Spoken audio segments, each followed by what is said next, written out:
నమస్తే. నేపాల్ ముక్తినాథ్ యాత్ర ప్రత్యేక కార్యక్రమానికి స్వాగతం. నేపాల్ దేశం ఒకప్పటి గోర్ఖా రాజ్యం, సీతమ్మ నడియాడిన నేల, శివధనస్సు విరిగిన ప్రాంతం, శివకేశవ ఆలయాలతో పాటు శక్తి క్షేత్రాలు, బుద్ధుడు జన్మించిన ప్రాంతం, ప్రకృతి సౌందర్యాల మధ్య మంచుకొండల్లో సాగే జీవన సాఫల్య యాత్ర, జీవన ముక్తి యాత్ర. దశాబ్ద కాలంగా నేపాల్ ముక్తినాథ్ యాత్ర నిర్వహించడంలో నైపుణ్యం గల శ్రీ గాయత్రి టూర్స్ అధినేత పివి భరత్ శర్మ గారు మనతో ఉన్నారు. ఈరోజు వారిని అడిగి నేపాల్ యాత్ర ఎందుకు, ఎప్పుడు, ఎలా చేయాలి అనే అనేక అంశాలను తెలుసుకుందాం. నమస్కారం భరత్ గారు. నమస్తే అమ్మా. సార్, ఇప్పుడు నేపాల్ అనేది పూర్తి హిందూ ప్రాంతం అండి. అక్కడి అంటే నేపాల్ దేశం యొక్క విశిష్టత గురించి, అలాగే అక్కడ దర్శనీయత గురించి మాకు తెలియజేస్తారా? డన్నమ్మా. ముందుగా హెచ్ఎంటీవీ ప్రేక్షకులకు నమస్కారం.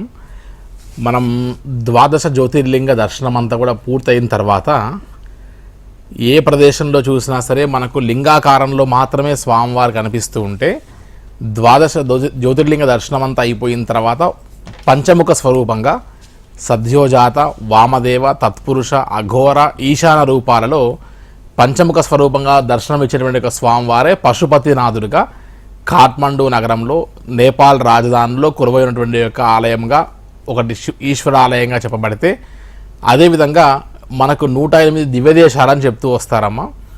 ఆ 108 వైష్ణవ దివ్య దేశాలు ఏవైతే ఉన్నాయో వాటిలో 100కు పైన మన యొక్క తమిళనాడులో ఉంటే, మిగతావి ఒకటి బదరి, రెండవది నేపాల్ ముక్తినాథ్, ఇలా లెక్క వేసుకుంటే 107 మాత్రం మన భూమిపైన ఉండి 108వ దివ్యదేశమైనటువంటిది సాక్షాత్తు వైకుంఠంలో ఉన్నటువంటి యొక్క ప్రాంతము అని చెప్తున్నాం. అటువంటిది శివకేశవులిద్దరికీ ప్రీతికరమైనటువంటి యొక్క యాత్రగా ఇటు పశుపతినాథ్, అదేవిధంగా ముక్తినారాయణతో పాటు మనం చూడవలసినటువంటి యొక్క ఎన్నో ముఖ్యమైనటువంటి ప్రదేశాలు ఈ యొక్క నేపాల్లో ఉన్నాయి. భౌగోళికంగా భారతదేశం, నేపాల్ దేశం ఇరుగు పొరుగు దేశాలు అయినప్పటికీ కూడా మనం గమనిస్తే అత్యధికమైన హిందుత్వ భావాలు ఉన్నటువంటి యొక్క దేశాలలో అచ్చొచ్చినటువంటి ఒక హిందూ దేశం ఏదైనా ఉంది అంటే నేపాల్ దేశంగానే చెప్పచ్చు మనం. అటువంటి దేశానికి మనం పాస్పోర్ట్ కానీ వీసా కానీ లేకుండా డైరెక్ట్గా వెళ్ళిపోయేటువంటి ఒక పరిస్థితి. అదేవిధంగా మనం చూడవలసిన ప్రదేశాలను గమనిస్తే, మనం చార్ధామ్ యాత్రలో మనం స్వామివారిని కేదార్నాథ్లో దర్శించినట్టుగా ఆ యాత్ర సంపూర్ణం అవ్వాలి అని అంటే ఖచ్చితంగా నేపాల్ ముక్తినాథ్ యాత్రలో కాఠ్మండులో ఉన్నటువంటి యొక్క డోలేశ్వర్ మహాదేవ్ ఆలయం చూస్తేనే మన నేపాల్ యాత్ర కూడా సంపూర్ణం అవుతుంది అని చెప్తూ వస్తారు. సో చార్ధామ్ యాత్ర సంపూర్ణత కొరకు కూడా ఈ నేపాల్ యాత్ర చేయవలసిందే ఖచ్చితంగా. అదేవిధంగా ఇక్కడ మనకు మనోకామన అమ్మవారి యొక్క శక్తిపీఠం, మనసులో కోరిన కోరికలన్నీ నెరవేర్చేటువంటి అమ్మవారిగా ఒక రోప్ వేలో వెళ్ళడం, అదేవిధంగా మనం పశుపతినాథ్తో పాటు లోకల్ సైట్ సీయింగ్లో గుహేశ్వరి, జల్నారాయణ, ఇలా చాలా విశేషమైనటువంటి ఒక పురాతనమైన ఆలయాలు ఉన్నాయి. వాటిని, అదేవిధంగా సీతమ్మవారు భూమిలో దొరికిన ప్రదేశం జనక మహారాజుకి, వాటికి జనక్పూర్ అనేటువంటి ఒక ప్రదేశం, సాక్షాత్తు రఘువంశానికి సంబంధించినటువంటి యొక్క శ్రీరాముల వారు వారి పరివారం అంతా తరలి వచ్చినటువంటి తరుణంలో జనక్పూర్లో ఏ ప్లేస్లో వారికి అతిథి మర్యాదలు చేశారు, ఆ రోజు వారి వివాహ మండపం ఏంటి, ధనుషాధామ్ ధనుసును విరిచిన ప్రదేశం ఏంటి, అదేవిధంగా బుద్ధుడికి సంబంధించిన ఒక జన్మస్థలమైనటువంటి ఒక లుంబిని అనేటువంటి ప్రాంతం, ఇలా చెప్పుకుంటూ పోతే నేపాల్లో కనీసం ఒక 10 రోజుల పాటు చూడవలసినటువంటి యొక్క అత్యధికమైన ముఖ్యమైనటువంటి ఆధ్యాత్మిక, అదేవిధంగా ప్రకృతి రమణీయతకు సంబంధించిన ఆలయాలు చాలా ఉన్నాయని చెప్పచ్చమ్మా. అలాగే సార్, ఈ కైలాష్ యాత్రలు లాగా ఈ నేపాల్ వెళ్ళే వాళ్ళకి కూడా అక్కడ బ్రీతింగ్ ప్రాబ్లమ్స్ వచ్చే ఛాన్సెస్ ఏమైనా ఉంటాయా? సహజంగా హై ఆల్టిట్యూడ్ ప్రాంతం అనేటువంటి మనం ముక్తినాథ్కి వెళ్ళేటప్పుడు పోఖ్రా టు జామ్సమ్ వెళ్ళిన తర్వాత జామ్సమ్ నుండి ఒక 27 కిలోమీటర్లు మనం గండకీ నదిలో ట్రావెల్ చేస్తాం బై రోడ్. ట్రావెల్ చేసిన తర్వాత ఒక point base camp, Muktinath base camp అనేటువంటి ఒక పాయింట్ వరకు వెళ్ళిన తర్వాత లైట్గా గిడ్డినెస్, హెడ్ఏక్, వామిటింగ్ సెన్సేషన్స్ లాంటివి అనిపించే అవకాశం ఉండొచ్చు. ఆ యొక్క పరిస్థితి ఒక హాఫ్ అన్ అవర్ అలా రెస్ట్ తీసుకుని సెట్ అయిపోతారు. అది లైట్ హై ఆల్టిట్యూడ్ తప్ప మరీ ఎక్కువగా కాదు. ఆ తర్వాత ఒక 3 కిలోమీటర్లు బై వాక్ వెళ్ళవలసి వస్తుంది. ఆ తర్వాత 365 మెట్లు ఎక్కి మనం ముక్తినాథ్ ఆలయం దర్శించుకుంటాం. కాబట్టి మనకు ప్లెంటీ ఆఫ్ టైం ఉంటుంది కాబట్టి చాలా ప్రశాంతంగా వెళ్ళొచ్చు. మరీ విపరీతమైనటువంటి యొక్క ఆస్తమా ఉండి వారందరూ ఇన్హేలర్స్ అవి వాడుతూ ఉన్న వారికి మాత్రమే సమస్య తప్ప నార్మల్గా ఉన్నవారు, అది పెద్దవారైనా పిల్లవాళ్ళకైనా ఏజ్ తక్కువ ఉన్నటువంటి వారికైనా సరే ఏజ్డ్ వారికి కూడా ఎక్కడ ఏమి ఇబ్బంది కలిగేటువంటి ప్రాంతం కాదు. ఇటువంటి నేపాల్ ముక్తినాథ్ ఇటువంటి యాత్రలు ఏంటంటే కాస్త శ్రమతో కూడినటువంటి యాత్రలు కాబట్టి ముందుగానే బాడీని కాస్త ఫిజికల్గా మెంటల్గా ఫిట్ చేసుకొని కుదిరితే కాస్త ప్రాణాయామం బ్రీతింగ్ ఎక్సర్సైజ్ లాంటివి చేస్తే కూడా ఆ యాత్రకు కాస్త అనుకూలమైనటువంటి వ్యవహారంగా చెప్పచ్చు. అదేవిధంగా మనం ఈ యొక్క కైలాష్ మానసరోవర్ యాత్రకి నేపాల్ యాత్ర అనేటువంటిది ఒక డెమో లాగా ఉపయోగపడుతుందమ్మా.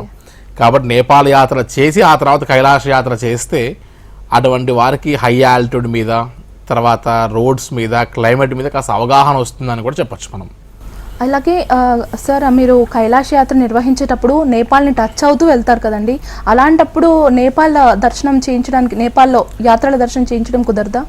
అమ్మ ఇది చాలా వ్యాలిడ్ పాయింట్ రైజ్ చేశారు మీరు. యాక్చువల్గా మనం కైలాష్ యాత్ర అనేటువంటిది హెలికాప్టర్ మార్గం గుండా వెళ్తే అది 9 nights 10 daysలో మనం వెళ్ళి జస్ట్ మనం నేపాల్ గంజ్ నుంచి సిమికోట్ హిల్స్ అనేటువంటి కార్నర్ పాయింట్ టచ్ చేసుకుంటూ టిబెట్ ల్యాండ్కి వెళ్ళిపోతాం. రిటర్న్లో కూడా మనం నేపాల్ గంజ్ నుంచి మనం లక్నో డైరెక్ట్గా వచ్చేసి మన హోమ్ టౌన్స్కి వెళ్ళిపోవచ్చు. కానీ ఇక్కడ కాఠ్మండు, జనక్పూర్, లుంబిని ఇవన్నీ ప్రాంతాలు ఏవైతే మనం దర్శించుకోవాల్సిన ఉన్నాయో అవన్నీ పూర్తిగా వన్ సైడ్ ఉన్నాయి. మనం కైలాష్కి వెళ్ళేది అనదర్ సైడే. సరే మనం నేపాల్ గంజ్ నుంచి ఫ్లై అయ్యి కాఠ్మండు వెళ్ళి కూడా మనం ట్రిప్ కంటిన్యూ చేయొచ్చు నేపాల్ ముక్తినాథ్. కానీ మన ఒళ్ళంతా కూడా బాగా అలసిపోయి హై ఆల్టిట్యూడ్కి వెళ్ళిన తర్వాత బాగా సిక్ అయిపోయి మన బాడీ మనకు తెలియకుండానే హై ఆల్టిట్యూడ్లో కాస్త అడ్జస్ట్ అయ్యి తిరిగి మళ్ళీ అడ్జస్ట్ అయిన క్లైమేట్ నుండి మళ్ళీ డౌన్కి రావడంలో మనకు ఓపిక ఉండకపోవడము. మనం 10 days కైలాష్ యాత్ర పర్మిట్, వీసాలు, హెల్త్, మెంటల్గా ఫిజికల్గా సబ్కాన్షియస్ మైండ్ ట్యూన్ చేసుకొని చేసేటువంటి యాత్ర. ఆ కైలాష్ యాత్రకి వెళ్ళాలి అనుకుంటే ఖచ్చితంగా మనకు ఎన్నెన్నో వ్యయ ప్రయాసాలు ముందుగానే వర్కౌట్ ఇన్నిటిని ప్లాన్ చేసుకుంటూ వెళ్ళాల్సి వస్తుంది. వేరాజ్ నేపాల్ ముక్తినాథ్ యాత్ర మనం ఎప్పుడు తలుచుకున్నా 24 hours మనం వెళ్ళిపోవచ్చు ఈజీగా. కాబట్టి ఈ రెండింటిని క్లబ్ చేసినప్పుడు ఏమవుద్దంటే చాలా వరకు మేము గమనించిన దాంట్లో కైలాష్ యాత్ర అయిపోయిన తర్వాత నేపాల్ ముక్తినాథ్ యాత్రని మధ్యలోనే వదిలేసి వచ్చేస్తారమ్మా. ఆ కాస్ట్ అంతా వేస్ట్ అయిపోతుంది. తిరిగి మళ్ళీ సొంత ఖర్చులతో హైదరాబాద్ రావాల్సి వస్తుంది. బికాజ్ వారి ఫ్లైట్ టికెట్ ఎప్పుడో 7-8 days తర్వాత ఉంటుంది. ఒకవేళ ఎవరైనా సరే కైలాష్ యాత్రకి బై రోడ్ రూట్లో వెళ్తుంటే ఎలాగో కాఠ్మండు వరకు వాళ్ళు ఫ్లై అవ్వాల్సి వస్తుంది. కాబట్టి కాఠ్మండు లోకల్ సైట్ సీయింగ్స్ చూసుకోవచ్చు. ఆ తర్వాత మనం బై రోడ్ రూట్లో కీరోంగ్, సాగా, న్యాలం అనేటువంటి ప్లేసెస్ దాటుకుంటూ మానసరోవరం వరకు వెళ్ళిపోయి కైలాష్ యాత్ర 14-15 రోజులు చేసుకుని వచ్చిన తర్వాత అప్పటికి మనం ఓపిక ఉంటే ఎట్లాగో కాఠ్మండు వెళ్ళాం కదా అని ముక్తినాథ్ అవన్నీ చూసుకొని రావచ్చు. బట్ ఈ రెండింటిని క్లబ్ చేయడం అనేటువంటిది వైస్ డెసిషన్ కాదు. విడదీస్తేనే కైలాష్ యొక్క ఎసెన్స్ మనం అనుభవించవచ్చు అనేటువంటిది మనం గుర్తుపెట్టుకోవాలమ్మా. అయితే ఈ నేపాల్ అనేది బార్డర్ అయినప్పటికీ వేరే దేశం కదండి, మరి అలాంటప్పుడు పాస్పోర్ట్ వీసాతో పని ఉంటుందా, వాటి అవసరం ఉంటుందా అంటారా? ఎస్ అమ్మా. ఇప్పుడు మనం నేపాల్ వెళ్ళేటువంటి ఈ క్రమంలో మనం బార్డర్ నుంచి బై రోడ్ దాటుతూ ఉంటే అటు రక్సుల్ బార్డర్ కానీ ఇటు పాట్నా నుంచి కానీ దర్భంగా నుంచి కానీ లేదంటే సొనాలి అనేటువంటి ఒక బార్డర్ దగ్గర నుంచి కానీ గోరఖ్పూర్ ద్వారా మనం ఎంటర్ అయ్యేటువంటిది బై రోడ్ రూట్లో ఎంటర్ అవుతూ ఉంటే ఆధార్ కార్డ్ లేదా ఓటర్ ఐడితో మనం ఎంటర్ అయిపోవచ్చు. ఇలా కాకుండా మనం ఒకవేళ ఫ్లైట్లో ఫ్లై అయ్యి కాఠ్మండు ల్యాండ్ అవుతుంటే మనం ఇంటర్నేషనల్ ఎయిర్పోర్ట్లో ల్యాండ్ అయ్యాం కాబట్టి మనకు visa on arrival free of కాస్ట్లోనే ఉంటుంది. ఇండియన్స్కి ఇక్కడ వీసా ఛార్జెస్ ఉండవు. కానీ ఇంటర్నేషనల్ ఎయిర్పోర్ట్లో అడుగు పెట్టాం కాబట్టి మనకు ఇంటర్నేషనల్ ఐడి కార్డు ఉండాలి. ఆ international ID card other than Aadhaar and voter ID కాకుండా ఏది ఇంటర్నేషనల్ ఐడి అంటే ఖచ్చితంగా పాస్పోర్ట్ ఉండవలసిందే. కాబట్టి కాఠ్మండు ఫ్లై అవ్వాలంటే పాస్పోర్ట్ ఉండాలి. కానీ అదే బై రోడ్ రూట్లోంచి వెళ్ళేటువంటి వాటిలో మనకు ఎక్కడ అవసరం పడదు. ఇదంతా కూడా మనం పాట్నా నుంచి వెళ్తాం. మనం ఈ యొక్క నేపాల్ ముక్తినాథ్ యాత్ర పాట్నా నుంచి ఎంటర్ అయ్యి గోరఖ్పూర్ నుంచి ఎగ్జిట్ అవుతాం కాబట్టి ఎక్కడ కూడా మనకు అంతటి అవసరం పడకపోవచ్చు. అలాగే సార్, ఇందాక మీరు కొన్ని ఆధ్యాత్మిక ప్రాంతాలను మీరు దర్శనం చేయిస్తాము అన్నారు. అలాగే ఈ ప్రదేశాలే కాకుండా సైట్ సీయింగ్ ప్లేసెస్ ఏమైనా చూపిస్తారా ఈ యాత్రలో? ఎస్ అమ్మ. యాక్చువల్గా మనము ఈ నేపాల్ ముక్తినాథ్ యాత్రలో ఉన్నటువంటి ప్లేసెస్ ఒకసారి గమనిస్తే కనెక్టింగ్ డాట్స్ ఒకసారి చూస్తే మనం హైదరాబాద్ నుండి పాట్నా ఫ్లై వెళ్ళిపోయి పాట్నా నుండి on the way to Janakpur మనం సీతామఢి అని సీతామ్మవారి భూములు దొరికిన ప్రదేశాన్ని చూసి జనక్పూర్ వెళ్ళి అక్కడ అమ్మవారికి సంబంధించినటువంటి యొక్క ఘట్టాలు, జనక మహల్, కులదేవి రాజాదేవి మందిరము, ఇలా దశరథ మహారాజు గారి యొక్క రతన్ సాగర్ మండపాలు ఇవన్నీ కూడా చూసి పక్కనే ధనుష్ విరిచినటువంటి ఒక ప్రదేశాన్ని చూస్తాం, ధనుషాధామ్. ఆ తర్వాత మనం కాఠ్మండు వెళ్తుంటే ప్రకృతి సౌందర్యం ఎంత అద్భుతంగా ఉంటుందంటే మనం నేచర్లో ట్రావెల్ చేస్తున్నట్టుగా అనిపిస్తుంది. అదేవిధంగా పశుపతినాథ్లో మనం ఒకసారి కాఠ్మండు రీచ్ అయిన తర్వాత పశుపతినాథ్, జల్నారాయణ్, తర్వాత దర్బార్ స్క్వేర్, డోలేశ్వర్ మహాదేవ్, సాంగా ఇటువంటి అన్ని దేవాలయాలు దర్శనం చేసుకున్న తర్వాత మన కాఠ్మండు లోకల్ సైట్ సీయింగ్లో మౌంటైన్ వ్యూ చేయడానికి ఒక ఆప్షన్ ఉంటుందమ్మా. అంటే ఆ మౌంటైన్లో ఒక 8,500 అలా కాస్ట్ మనం ఒక టికెట్ తీసుకుంటే హిమాలయన్ మౌంటైన్ రేంజెస్ అన్నీ కూడా మనం ఒకసారి ఫ్లై అయ్యి చూడొచ్చు ఒక 45 minutes ఫ్లై టైంలో. సో దాంతోపాటు మనము నెక్స్ట్ మనం మనోకామన వెళ్ళేటప్పుడు కూడా రోప్వే, అది లాంగెస్ట్ రోప్వే, చాలా అద్భుతమైన ఫీల్ ఉంటుంది. హిమాలయ కొండల మధ్యలో అమ్మవారు మనకు మనోకామనాదేవి, మనసులో ఏది కోరుకుంటే అది నెరవేర్చేటువంటి ఒక అమ్మవారుగా దర్శనం ఇస్తూ వస్తారు అమ్మవారు. సో ప్రాక్టికల్గా నేనే ఎన్నోసార్లు అక్కడికి వెళ్ళి అమ్మవారు దర్శించుకొని నాకు ఇది యొక్క కోరిక ఉంది మనస్సులో అని ధర్మబద్ధమైన కోరికలు ఏది కోరుకున్నా సరే అది వెరీ షార్ట్ టైంలో ఖచ్చితంగా నెరవేరేటువంటి యొక్క టెంపుల్ అని నాకు బాగా ప్రగాఢమైన విశ్వాసం అమ్మ. కాబట్టి వాటికి మనోకామన అమ్మవారి శక్తిపీఠంగా చెప్తూ వస్తారు. అక్కడ నుండి మనం పోఖ్రా వెళ్తాం. పోఖ్రా అనేటువంటిది బ్యూటిఫుల్ సిటీ ఇన్ నేపాల్ అని చెప్పచ్చు, ఇంటర్నేషనల్ టూరిస్ట్ పాయింట్ అని చెప్పచ్చు.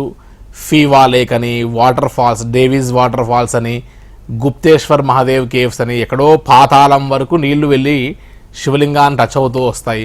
సో అటువంటి అద్భుతమైనటువంటి ఒక ప్రదేశాలు, ఆ యొక్క లేక్ మధ్యలో బోటింగ్లో వెళ్ళి మనం వారాహి అమ్మవారి యొక్క టెంపుల్ చూస్తాం, శక్తిపీఠంగా భావిస్తారు అక్కడ. సో అక్కడ నుండి మనం ఫ్లై అయ్యి నెక్స్ట్ జామ్సం వెళ్తాం. గండకీ నదిలో మనం సాలగ్రామాలు అవన్నీ కూడా ఏరుకోవచ్చు, మనం ఎన్నుకొని తర్వాత ముక్తినారాయణ దర్శనం చేసుకోవచ్చు. సాక్షాత్తు కైలాసంలో స్వామివారు కైలాసంలో ఈశ్వరుడు తర్పణ మొదలైనటువంటి ఒక నీరు 108 నందీశ్వర నోట్లలో నుంచి వస్తూ ఉంటుంది ముక్తినారాయణ చుట్టని. ఆ నీటిని ప్రోక్షణ చేసుకుంటూ ఒక యమగుండము, మోక్షగుండం ఉంటుంది, వాటిలో స్నానం చేసి శ్రీ మహావిష్ణువుని 7 కొండల మధ్యలో 7 ఋషులు తపస్సు చేస్తుంటే స్వామివారి ధ్యాన ముద్రలో కూర్చున్నట్టుగా స్వామివారి దర్శనం చేసుకుంటాం. ఆ తర్వాత లుంబిని అనేటువంటిది కూడా sight seeing place, international place అది. సో యునెస్కో రికగ్నైజ్డ్ ప్లేస్, బుద్ధుడి యొక్క బర్త్ ప్లేస్గా చెప్పబడేటువంటి ఒక ప్రదేశం. ఆ తర్వాత మనం సొనాలి బార్డర్ నుంచి బయటకు వచ్చేసి గోరఖ్పూర్లో గోరఖ్నాథ్ టెంపుల్ చూసుకుని హైదరాబాద్ లేదంటే బెంగళూరు ఆ చెన్నై వచ్చేస్తాం మనం. సో దీంట్లో టోటల్గా ఆధ్యాత్మిక ప్లేసెసే కాకుండా వరల్డ్ హెరిటేజ్ ప్లేసెస్తో పాటు బుద్ధిస్ట్ పాయింట్స్తో పాటు ప్రకృతి, నేచరు, హిల్ ఏరియాస్లో పహాడీ లైఫ్ అంటారు చూసారమ్మా, అంటే హిల్ ఏరియాస్లో వారి లైఫ్ స్టైల్ ఎట్లా ఉంటుంది, ఇటువంటి అద్భుతమైనటువంటి ఘట్టాలన్నీ కూడా డిఫరెంట్ లైఫ్ స్టైల్ అన్ని కూడా చూసేటువంటి ఒక అద్భుతమైనటువంటి ఒక యాత్రగా నేపాల్ యాత్రని అభివర్ణించవచ్చు. సాక్షాత్తు పరమశివుడే ఆయన మనసు పులకరించి ఆయన యొక్క జీవితాన్ని మార్చుకున్నటువంటి ఒక ప్రదేశంగా మనకు నేపాల్ చెప్తారు. కాబట్టి అంతటి ప్రకృతి సౌందర్యంతో కూడినటువంటి ఒక ప్రదేశం ఇంకోటి ఉండదని మన మ్యాప్లో కూడా ల్యాప్ ఆఫ్ హిమాలయాస్ అంతా కూడా నేపాలే ఉంటుంది. కాబట్టి అదంతటి ప్రకృతి రమణీయమైనటువంటి ఒక ప్రదేశం మనకు రీబూట్ అవ్వడానికి అవకాశం ఇస్తుందమ్మా మనకు. సార్, అసలు ప్రతి సీజన్లో వేలాది మంది ప్రజల్ని మీరు ఇలా తీసుకెళ్తుంటారు మీ సంస్థ ద్వారా, Shri Gayatri tours and travels ద్వారా. అసలు ఎలా అనిపిస్తుందండి మీకు? ఈ అనుభూతి ఎలా ఉంటుంది? అంటే చిన్న విషయం కాదండి, ఇంట్లో ఒక ఫంక్షన్ చేసుకుంటేనే ఒక పెద్ద దిక్కు ఇట్లా టెన్షన్ అయిపోతుంటారు. అలాంటిది మీరు ఇంత వేలాది మందిని మీరు ఎలా హ్యాండిల్ చేస్తున్నారు? వాళ్ళ అనుభూతి ఎలా ఉంటుంది? మీ అనుభూతి ఎలా ఉంటుంది? ఎస్ అమ్మ, యాక్చువల్గా ఈ కైలాష్ కానీ, చార్ధామ్ కానీ, అమర్నాథ్ కానీ, ఇటువంటి నేపాల్ ముక్తినాథ్, శ్రీలంక లాంటి ఈ డివోషనల్ ప్లేసెస్లో ఎలా ఉంటుందంటే చాలా వరకు ఇటు యూత్ అయినా పెద్దవాళ్ళ వరకు ఎవరైనా సరే వారికి వెళ్ళాలనే కోరిక ఉంటుంది. వారు సొంతంగా కూడా వెళ్ళవచ్చు, కానీ వెళ్తే అక్కడికి వెళ్ళి సెర్చ్ చేసుకొని అన్ని ఆర్గనైజ్ చేసుకోవడానికి సగం టైం అయిపోతుంది తప్ప నెంబర్ ఆఫ్ ప్లేసెస్ కవర్ చేయలేరు. కాబట్టి ఒక ట్రావెల్ ఆపరేటర్ని ఎన్నుకోవాలని ట్రై చేస్తారు. కేవలం ఇక్కడ మనం ఒక పార్కింగ్ ప్లేస్లో బస్ ఆపేసి అది హోటల్, అది టెంపుల్, అక్కడికి వెళ్ళి చూసుకున్నాను అని చెప్పేటువంటి వాతావరణం కాకుండా వాటి యొక్క విశేషతని, వాటి యొక్క నాలెడ్జ్ని మనం సబ్కాన్షియస్ మైండ్లో మొత్తం వారికి ఫీడ్ చేసి వాటి విశేషత చెప్పుకుంటూ వారి సబ్కాన్షియస్ మైండ్లో మనం ఎన్లైటన్ చేసుకుంటూ మనం ఇచ్చేటువంటి ఆ యొక్క యాత్రలో ఎసెన్స్ ఏదైతే ఉంటుందో మన సౌత్ ఇండియన్ ఫుడ్తో పాటు ప్రతి బ్యాచ్తో పాటు ఒక టీమ్ లీడర్తో పాటు ఒక మేనేజర్తో పాటు ఒక 4 వంటవారు, కిచెన్ స్టాఫ్, మొబైల్ కిచెన్, ఇవన్నీ ఒక ఆర్గనైజ్డ్గా వెళ్తూ వస్తాయమ్మా. సో ఒకసారి ఆ యాత్ర అంతా కూడా ఒకసారి సక్సెస్ఫుల్గా పూర్తయిన తర్వాత వారు ఏదైతే ఆశీస్సులు, వారి కాంప్లిమెంట్స్, గూగుల్ రివ్యూస్ రూపంలో వారు ఏదైతే మనల్ని ఎంకరేజ్ చేస్తూ మన యొక్క సర్వీసెస్ని వారు సపోర్ట్ చేస్తూ వారి యొక్క అనుభూతిని చెప్తూ వస్తారో, ఆ అనుభూతి విన్నప్పుడు కానీ అది చూసినప్పుడు కానీ ఎస్ మనం ఒక కైలాష్ యాత్ర లేదంటే ఒక చార్ధామ్ యాత్ర, ఒక అమర్నాథ్ యాత్ర, వారి లైఫ్ టైం డ్రీమ్ లాంటి యాత్రను మనం సక్సెస్ఫుల్గా పూర్తి చేశాము అనేటువంటి ఒక ఫీల్ ముందు మనకు మిగిలినటువంటి ఒక లాభం కంటే వారు ఇచ్చేటువంటి కాంప్లిమెంట్సే మనకు అంతకంటే ఎక్కువగా అనిపిస్తాయమ్మా. అలాగే సార్, ఒక్కొక్క టికెట్ వెనుక అంటే ఒక్కొక్క పాస్పోర్ట్ వెనుక ఒక్కొక్క ఫ్యామిలీ ఉంటుందండి. ఒక్కొక్కరు ఒక్కొక్క డిఫరెంట్ మైండ్ సెట్స్తో ఉంటారు, అలాగే ఒక్కొక్కరు డిఫరెంట్ ఏజ్తో ఉంటారు. కాబట్టి ఏజ్ లిమిట్ని ఇవన్నీ ఎలా కన్సిడర్ చేస్తారు?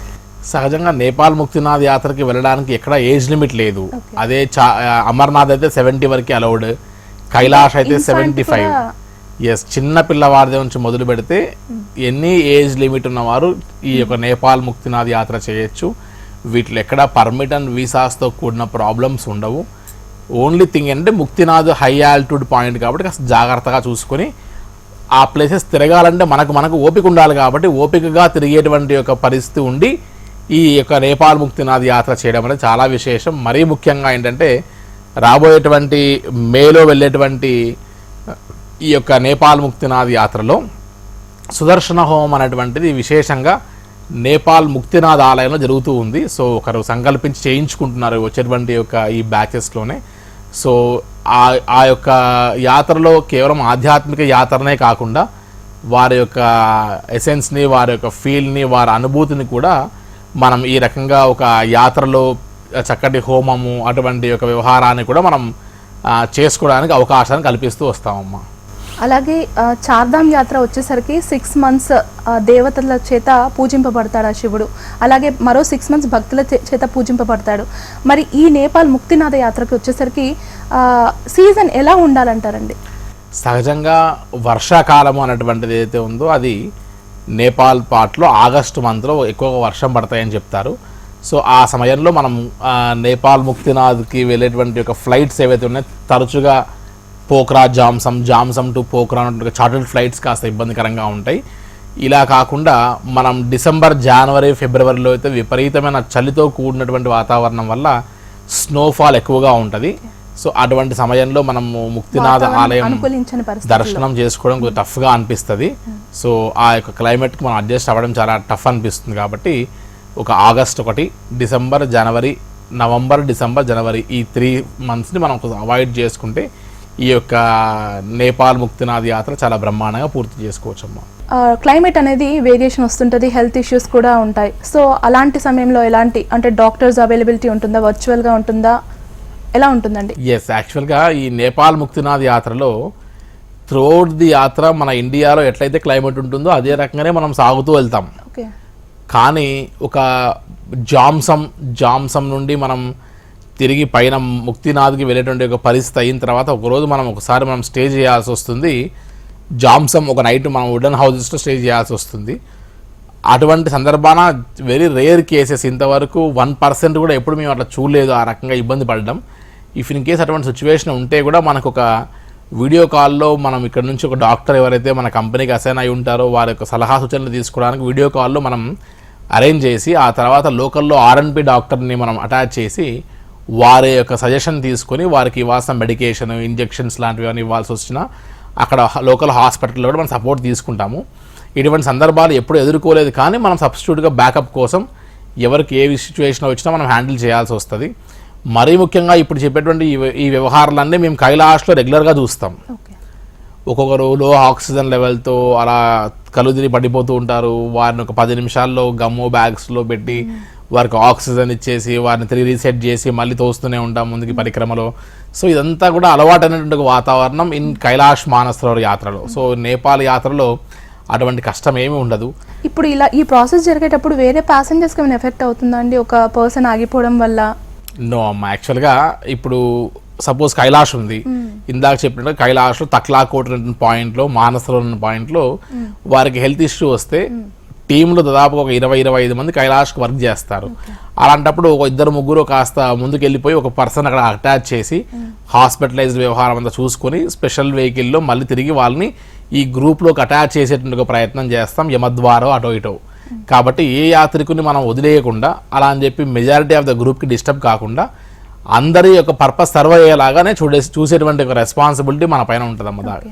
అలాగే Shri Gayatri tours and travels ద్వారా ఇతర టూర్ ప్యాకేజెస్ కావచ్చు, ఇంకా ఏ ఏ ప్రదేశాలు మీరు చూపిస్తారండి? సహజంగా గాయత్రి టూర్స్ అండ్ ట్రావెల్స్ అంటే రారాజు వంటి యాత్ర, కైలాష్ మానసరోవర్ యాత్ర అనేటువంటిది ఖచ్చితంగా అందరికి గుర్తొస్తుందమ్మా. సో కైలాష్ యాత్ర ఫ్రమ్ మే టు సెప్టెంబర్ వరకు వెళ్ళేటువంటి యాత్ర. ఈ సంవత్సరం అశ్వ సంవత్సరం, 12 సంవత్సరాలు కైలాస యాత్ర చేస్తే వచ్చేటువంటి ఒక ఫలితం కేవలం ఈ యొక్క సంవత్సరం చేస్తే వస్తుంది అనేటువంటి ప్రత్యేక వల్ల చాలామంది ఇప్పటికే పర్మిటెంట్ వీసాస్కి ఎన్రోల్ చేసుకోవడం జరిగింది. అండ్ రాబోయేటువంటి రోజులు ఇంకా మేలో స్టార్ట్ అవుతుంది కాబట్టి కైలాస యాత్ర ఇంకా చాలామంది ఉత్సాహంగా ఈసారి కైలాస యాత్ర చేస్తున్నారు. ఇదే కాకుండా ప్రతి మంత్ మన దగ్గర నుంచి శ్రీలంక రామాయణ యాత్ర, అదేవిధంగా నేపాల్ ముక్తినాథ్ యాత్ర, ఇప్పుడు రేపు రాబోయేటువంటి సీజన్లో మే నుండి అక్టోబర్ వరకు జరిగేటువంటి యొక్క చార్ధామ్, అదేవిధంగా అమర్నాథ్ జూలై మాసంలో, ఇలా వారణాసి తమిళనాడు, ఇటు కాశీ రామేశ్వరపు యాత్ర, స్పెషల్గా నవగ్రహ టెంపుల్స్తో పాటు కవర్ చేసేటువంటి యాత్ర, ఇలా డిఫరెంట్ టూర్ ప్యాకేజెస్ అన్ని, ఆధ్యాత్మిక ప్యాకేజెస్ అన్ని కూడా మనం చేస్తూ వస్తామమ్మా. ఒక నార్మల్ పర్సన్ నుంచి ఒక సంస్థాధిపతిగా మీరు ఎదగడం మామూలు విషయం కాదండి. Shri Gayatri tours and travels start చేయడానికి మీరు ఎన్నో హర్డిల్స్ ఫేస్ చేసి ఉంటారు కదండి. మా కోసం మీ ఎక్స్పీరియన్స్ మాకు తెలియచేస్తారా? నేను ఫస్ట్ నుంచి కాస్త నాకు తిరగడం బాగా అలవాటు ఉండి, తద్వారా ఉన్నటువంటి నాలెడ్జ్ని నేను పక్కన వాళ్ళకి ఎవరికో షేర్ చేస్తూ ఉంటే తెలియకుండానే ఈ యొక్క ఫీల్డ్లో అడుగుపెట్టడం లాంటి వ్యవహారం జరిగింది. సో జరగడం వల్ల ఫస్ట్లో మేము కూడా చాలా ఆటుపోటు ఎదుర్కొన్నాం కాంపిటేటివ్ వరల్డ్లో. ఆ తర్వాత పరిగెత్తే ప్రపంచంతో కస్టమర్కి ఏది అవసరమో, ఎక్కడ ఎవరు ఏది ఎక్స్పెక్ట్ చేస్తున్నారు, ఎక్కడ ల్యాగ్ బిహైండ్ అవుతున్నటువంటిది ట్యూన్ చేసుకొని, సో కాలక్రమేణా కైలాష్ మానసరోవర్ యాత్ర అనేటువంటి నా లైఫ్ టైం డ్రీమ్ ఉండే దాపుగా.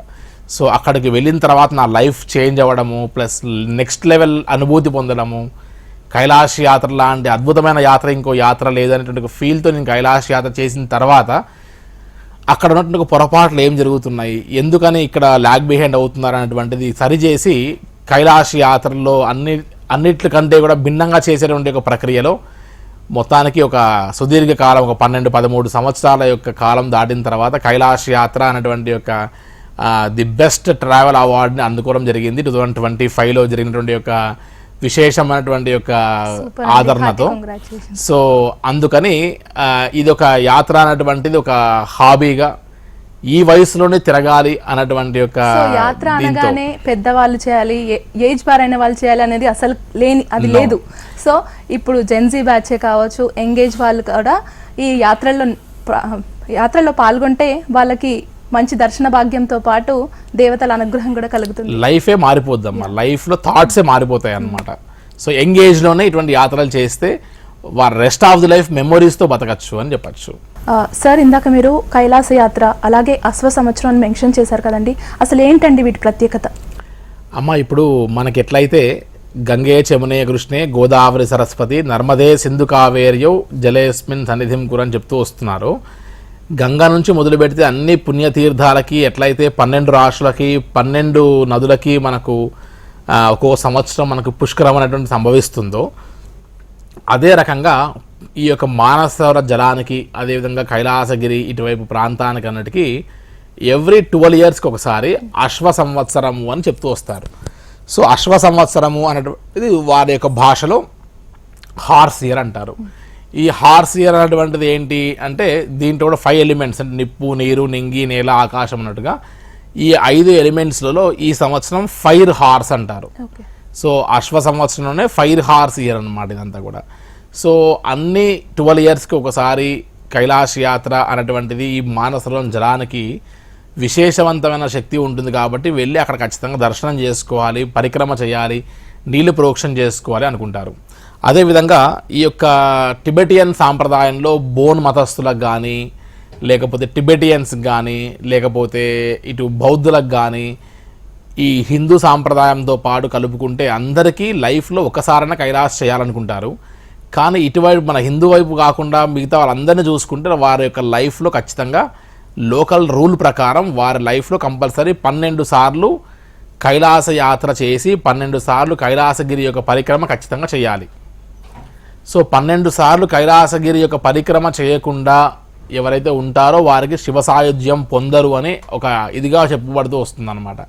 కాబట్టి కంపల్సరీ 12 సార్లు కైలాస యాత్ర చేయాలనే నియమం ఏదైతే ఉందో ఆ 12 సార్లు కైలాస యాత్ర చేయలేనటువంటి వారు ఎవరైతే ఉన్నారో వారు ఇప్పుడు వచ్చినటువంటి 2026 ఆ తర్వాత మళ్ళీ 12 years తర్వాత వచ్చేటువంటి సంవత్సరం, ఇట్లా ఈ యొక్క సంవత్సరాలను లెక్కేసుకుంటే ఈ అశ్వ సంవత్సరం హార్స్ ఇయర్లో చేసేటువంటి ఒక్కసారి యాత్ర వారికి 12 times ఫలితం ఇస్తుంది. కాబట్టి 1 time కైలాష్ యాత్ర into 2026 is equal to 12 times Kailash యాత్ర. ఒకసారి ఈ సంవత్సరం ఔటర్ కోర అంటే పరిక్రమ చేస్తే 12 సార్లు పరిక్రమ చేసినట్టు.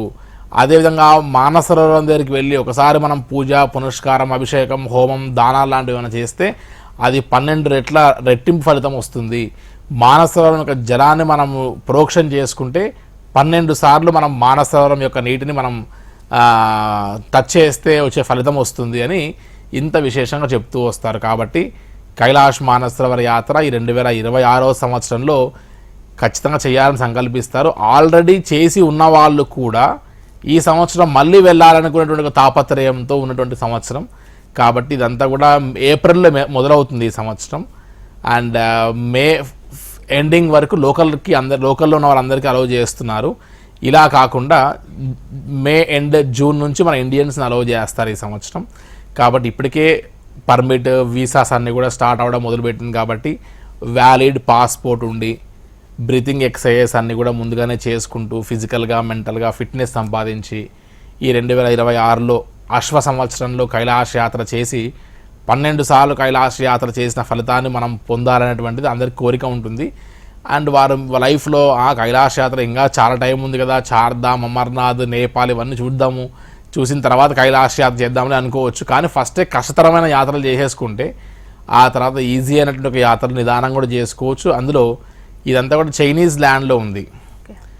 ఎప్పుడు ఏ కారణం వల్ల ఇటీవల 2020 నుంచి 23 వరకు కోవిడ్, 24, 25 మనకు వారికి సత్సంబంధం లేకుండా ఎట్లయితే ఆగిపోయి ఉందో అట్లాంటి పరిస్థితులు మళ్ళీ భవిష్యత్తులో పునరావృతం అయితే మనం కైలాస యాత్రను చూడలేకపోవచ్చు కూడా. కాబట్టి అవకాశం ఉన్నప్పుడే, ఓపిక ఉన్నప్పుడే, తీరిక ఉన్నప్పుడే, మనకు శక్తి సామర్థ్యాలు ఉన్నప్పుడే ఈ కైలాస యాత్ర లాంటి ఈ యాత్ర లైఫ్ టైం అచీవ్మెంట్ లాంటి యాత్రలు చేసుకొని తరించాలి అనేటువంటిది నా యొక్క సజెషన్ అమ్మ.